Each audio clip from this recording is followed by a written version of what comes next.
মা আজকে দুপুরে কিতা রান্না করছেন? মা আজকে দুপুরে কিতা রান্না করছো?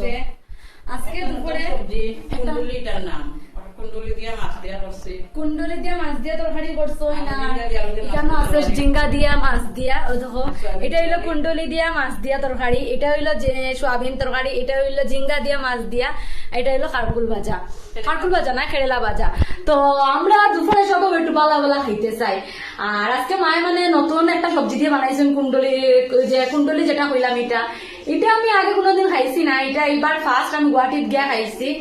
তো বাজা খাইছি, মানে মা একদিন বাজা বানাইছেন, বাজাটা ভালো লাগছে, কিন্তু তরকারিটা ও ফার্স্ট বানাইছেন। তরকারিটা মানে আর কোনোদিন বানাইছেন না, আজকে ফার্স্ট বানাইছেন না। এটাই আনানি হয়েছে গুয়াহাটি থেকে। একটা তোমার কুন্ডলি দেখাই, এটা দেখতে পুরো ফটো হইতো, এটা হলো কুন্ডলি। এটা দেখতে পুরো ফটোর মতো লাগে না, কিন্তু এটা আসলে ফটো না, এটার নাম কুন্ডলি। এটা আমরা এখানে না, এটা গুয়াহাটির থেকে আনানি হয়েছে। আর আমি ফার্স্ট খাইছি, আমার টেস্ট লাগছে, কিন্তু আজকে তরকারিটা খাইয়া কই মুখি রকম হয়েছে। তো আজকে আমরা খাওয়ানি দুপুরে খানি হইলো 3টা তরকারি আর লগে কেরেলা ভাজা। তো সবার বড় দুপুরে মাছের ডিম্বড়া আছে, আর সবার বড় দুপুরে একটু জুইতে যাইতে খানি লাগে, এটা আমি জানি। আর দেখি আজকে নতুন সবজি দিয়ে খাইয়া কিরকম লাগে।